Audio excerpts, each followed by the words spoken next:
So we're back in the garage and it's time to get the roof re-insulated.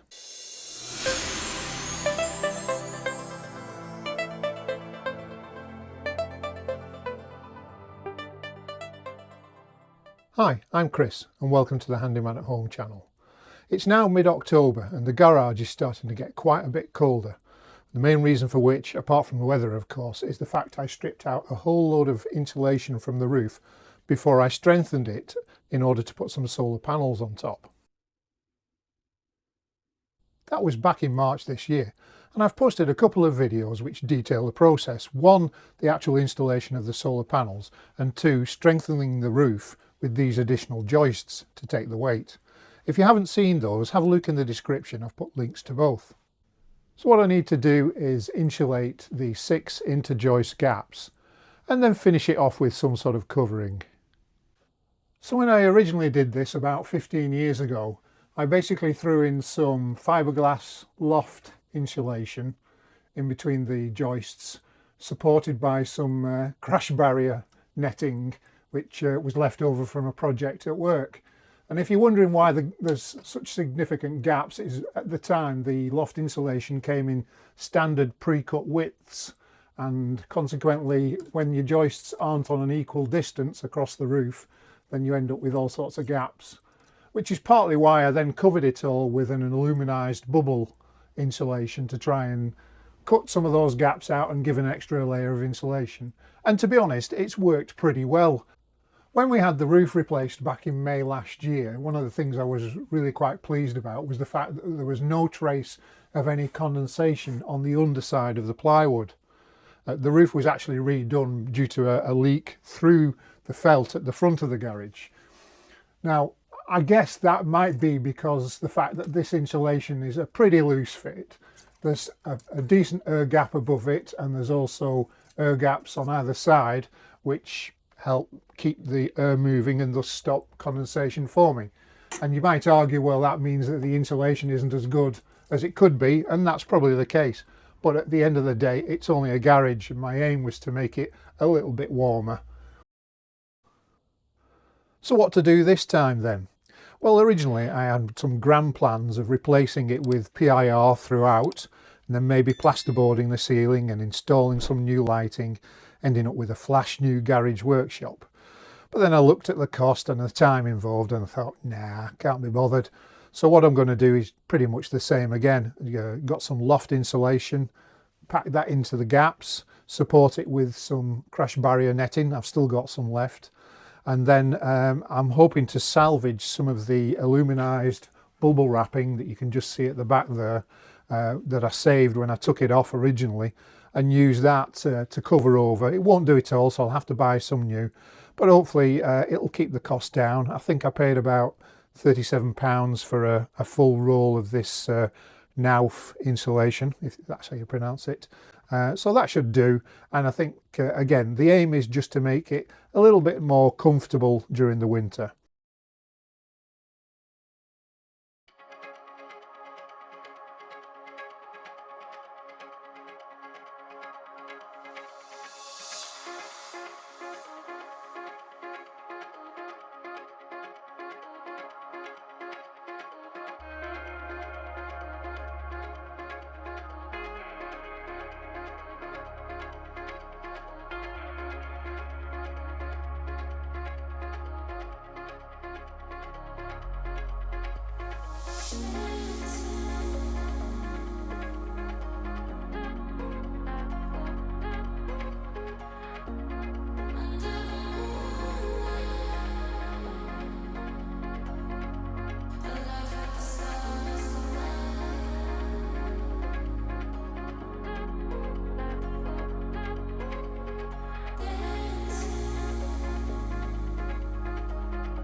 Well, it's a horrible job, but at least it's done now. Well, I've been along now and tried to pull it all down to make sure it's at the lowest point. By my thoughts, it should be about 40 to 50 millimeter air gap above it underneath the plywood roof. So there should be a decent airflow above the insulation, prevent condensation forming. At least that's my experience based on having done it, as I said earlier in the video, 15 years ago. Right, we can now move on and start putting the bubble insulation on. So I've been through and salvaged everything that I pulled off. Won't be enough to do it all, but I should get most of it up. It took about 2 hours to do the insulation, so not too bad really, and used about half of the roll. So pretty economical, although it is, as I say, a bloody awful job.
Well, there you go, all done.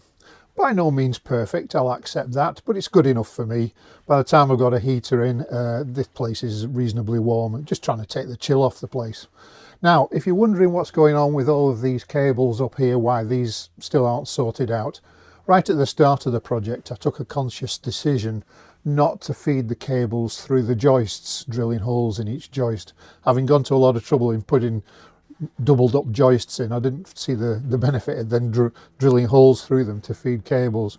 And the other part of that is I wanted a degree of flexibility when I come to consider the lighting, and keeping the cables out and in surface mount trunking gives me a little bit more flexibility than having them buried in the roof.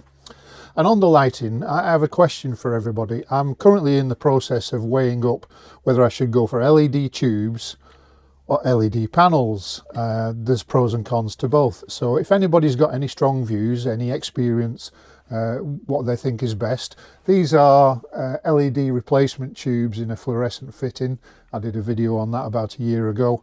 But what I'm thinking of, as I say, is either some flat panels, maybe 600 by 600, or some rectangular tube like battens. If you've got a view, please do put it in the comments. Thanks for watching. As I say, I'm probably going to insulate the garage door at some point. So lots more projects in the workshop coming up. So make sure you're subscribed, give me a tick, helps a lot. And hopefully I'll see you on the next one. Cheers.